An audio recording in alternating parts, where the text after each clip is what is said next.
আমার ব্যক্তিগত অভিজ্ঞতা থেকে আহ, পৃথিবীর সবচেয়ে লজ্জাশীল নারী হচ্ছে বিবাহ পূর্বে কোনো নারীকে যখন পাত্রপক্ষ দেখতে যায় তাদের সামনে সবচেয়ে লজ্জাশীল নারী হচ্ছে সেই। যদিও লজ্জা একটা গুরুত্বপূর্ণ বিষয়, বুখারীর একটা হাদিস হচ্ছে লজ্জা ঈমানের অংশ, যার লজ্জা নেই তার ঈমান নেই। তো এটা যদি প্রত্যেকটা নারী যদি বা সবসময় পালন করত, তাহলে ইসলামে যারা ইসলাম ধর্মাবলম্বী আছে, নারী আছে, মানে এত অধপতন হতো না আর কি, আজকে যে অধপতনটা। তবে ওই মুহূর্তে যে কোনো নারী যতটা লজ্জাশীল হয়, এটা মানে যে ব্যক্তি বা হচ্ছে যে কনেপক্ষ বা ছেলে, তার বোঝাটা অনেক মুশকিল হয়ে দাঁড়ায়, তার আচার আচরণ বা কিছু। কারণ হচ্ছে যে সে তখন অনেক কিছু, মানে এটা সবাই অনেক কিছু হাইড করে, কথা বলে না। তো একটা ছেলে যখন প্রথম সাক্ষাতে হয়তো 5-10 মিনিট কথা বলে একটা নারী সম্পর্কে ডিটারমাইন করাটা খুবই মুশকিল। সে নিজেকে হয়তো কি বলে যে নিজের ভিতরে রেখে দেয়, খোলামেলা কথা বলে না, খুব লজ্জা দেখায়, কথা বলতে চায় না। প্রশ্ন করলে দেখা গেছে যে অনেকে প্রশ্নের উত্তরও দেয় না।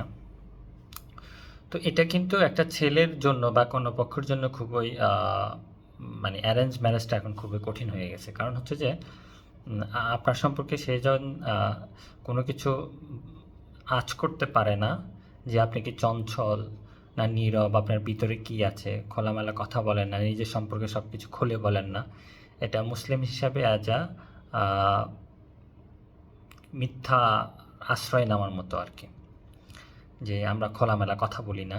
হ্যাঁ, কিন্তু এমনিতে দেখা গেছে যে এর মধ্যে যারা ওই যে ওই মুহূর্তে লজ্জাশীল, ওইসব নারীরাও দেখা গেছে যে ওই যে খালতো ভাই, মামাতো ভাই, তারপর হচ্ছে রাস্তার ছেলে, তাদের সাথে কিন্তু উচ্চকণ্ঠে কথা বলতেছে। তো এই কৃত্রিম যে লজ্জাশীলতা মানে ওই মুহূর্তে দেখায়, ওই যে ওই মোমেন্টামে দেখায়, সেটা আসলে কি বলবো আমি, এটার কোনো কিভাবে আমি বলতে পারি যে এটা একটা কৃত্রিম মিথ্যা সাজানো আর কি। আমার কথা হচ্ছে যে যেখানে লজ্জাশীলতা দেখানোর দরকার ছিল পর পুরুষের কাছে, মহররমা ব্যতীত ওইসব ছেলেদের সামনে, হ্যাঁ ঠিক আছে, রাস্তা, খালতো ভাই, মামাতো ভাই, ফুফাতো ভাইদের সামনে, ওটা সমস্যা না, ওটা উচ্চস্বরে কথা বলা যায়, কি বলে যে দেখা যায় চোখে চোখ রেখে কথা বলা যায়, প্রেম 101টা করা যায়, সেটাও সমস্যা নাই। কিন্তু ওই যে যখন হচ্ছে যে বিয়ের পূর্ব মুহূর্তে যেখানে কথা বলার প্রয়োজনটা ছিল, ছেলেকে বোঝার প্রয়োজনটা ছিল, মেয়ে ছেলেকে বোঝার প্রয়োজনটা ছিল, সেখানে এই সকল লজ্জা এসে বর করে। সেখানে মানে লজ্জার ঠেলায় মানে আর বাঁচা যায় না। এটা ছেলেদের ক্ষেত্রেও ঘটে, এটা মেয়েদের ক্ষেত্রেও ঘটে। তো এই জন্যে আমাদের অ্যারেঞ্জ ম্যারেজটা এখন অনেক কঠিন হয়ে গেছে। আর আমরা তো বললাম না যে ভিতরের অনেক কথা বলি না, যে আমার কোন দিকে ল্যাকিংস আছে বা আমার কী কী অভ্যাস বা বদ অভ্যাস বলি যেটাই আছে, আমার কী কী সমস্যা, এগুলো খোলা বলি না বলার কারণে বিবাহ পরবর্তী কলহগুলো অনেক বেশি আকারে দেখা দিচ্ছে আর কি। তো আমি মনে করি যে যারা আমরা এখনও মানে এইসব করতেছি, এগুলো থেকে আমাদের দূরে থাকা উচিত আর কি। একটা ছেলের সাথে বা একটা মেয়ের সাথে আপনি লম্বা সময় সারা জীবনে সংসার করবেন, তো তার সামনে তো অবশ্যই আপনার সব কিছু খোলাখুলি বলা উচিত। তার সাথে যদি আপনি খোলাখুলি না বলেন, তাহলে তো আপনি পরবর্তীতে যখন সে এগুলা খেয়াল করবে, তখনই তো দ্বন্দ্ব কলহ শুরু হয়।